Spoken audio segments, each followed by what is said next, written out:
ফেসবুকে কমেন্ট করায় কল্লাপাথর মসজিদের ইমামের বুকে লাথি মারলেন যুবলীগ নেতা। এলাকায় আলোচনা ও সমালোচনার ঝড়। সংবাদের শুরুতে আছি আকলিমা রশিদ ডালি, ফারজানা রশিদ রূপার সহযোগিতায় শুনছেন সংবাদ শিরোনাম। কসবা টিভির ডেস্ক রিপোর্ট। কসবা টিভি, হৃদয়ে বাংলা। এখন বিস্তারিত জানাচ্ছেন আফরোজা রশিদ। ব্রাহ্মণবাড়িয়ার কসবা উপজেলার বায়েক ইউনিয়নের কল্লাপাথর নুরানী জামে মসজিদের ইমামকে ফেসবুকে কমেন্ট করাকে কেন্দ্র করে বুকে লাথি দেওয়া ও তাকে মারধরের অভিযোগ উঠেছে শামীম নামক এক যুবলীগ নেতা এবং তার বোনের জামাইয়ের বিরুদ্ধে। অভিযুক্ত যুবলীগ নেতা ওই এলাকার মৃত তোতা মিয়া মাস্টারের ছেলে। তিনি বায়েক ইউনিয়নের যুবলীগের সক্রিয় সদস্য ও তার বোন জামাই মঈন মিয়া ইউনিয়নের ৮ নং ওয়ার্ডের যুবলীগের সাধারণ সম্পাদক। এই ঘটনার বিচার চেয়ে অভিযুক্ত শামীম সহ আরও 4 জনের নাম উল্লেখ করে শনিবার 15 ফেব্রুয়ারি সন্ধ্যায় থানায় একটি লিখিত অভিযোগ দিয়েছেন ইমাম মোশাহিদুল ইসলাম। অভিযোগ সূত্রে জানা যায়,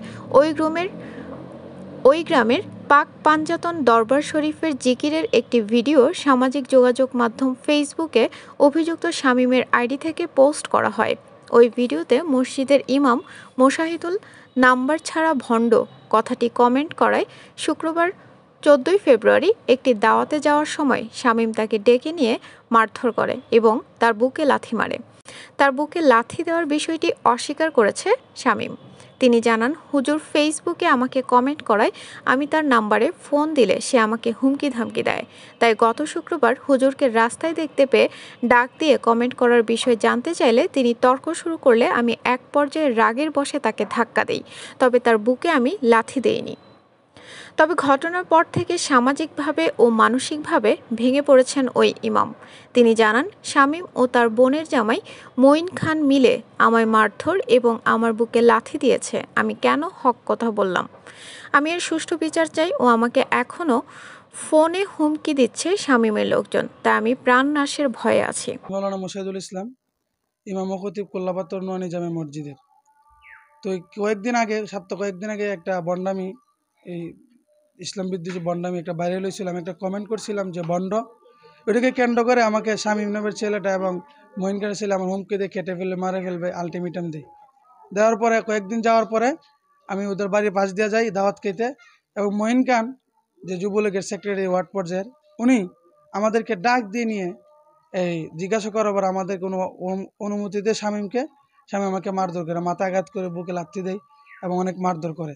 তো আমি নিরহ ইমাম সাহেব মানুষ, আমি কারো কাছে বিচার না পেয়ে শানে সাহাবা ইমাম পরিষদের কাছে আমি বিষয়টা শেয়ার করেছি এবং ওদেরকে জানাচ্ছি। ওরা তদন্ত করছে এবং সাংবাদিক ভাইদের বিষয় মিডিয়ার মাধ্যমে এটাকে প্রচার করেছে এবং এটার জন্য সুষ্ঠু বিচার এবং কঠিন বিচার হয়।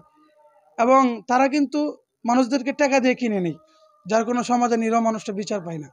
এই জন্য এটার জন্য সারা দেশব্যাপী মানুষ এদের সুষ্ঠু বিচার করে এবং কঠিন বিচারের আওতায় জেনে এনে, আর যেন আমার মতো যেন ইমামরা ওদের হাতে, ওই সমস্ত জালেমদের হাতে যেন নির্যাতিত নিপীড়ন না হয়, এই আশা ব্যক্ত করে আমি দেশবাসীর কাছে, ওলামায়ে কেরামদের কাছে, তৌহিদিজনের কাছে আমার আবদার জানাচ্ছি। এবং বিশেষ করে কসবা উপজেলার যারা আছে ওলামায়ে কেরাম এবং যারা তৌহিদি জনতা আছেন, এদেরকে আমি অনুরোধ করছি এবং শানে সাহাবা এটার ভূমিকা পালন করতেছেন এবং এরা সুষ্ঠু তদন্ত কম করে তার সুষ্ঠু বিচার করবে, আমি আশাবাদী রাখছি।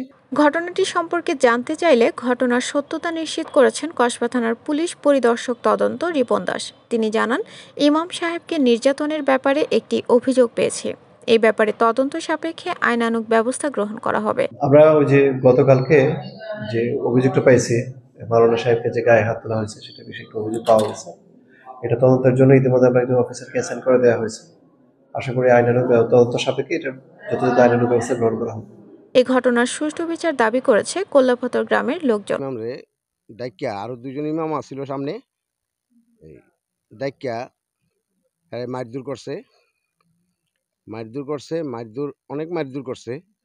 মারধর কারণে আজকে আমরা তার বিচার চাই। তার যদি বিচার হয়, উপযুক্ত বিচার হয়, আইনগতভাবে যদি বিচারটা হয়, এটাই আমরা কামনা করছি।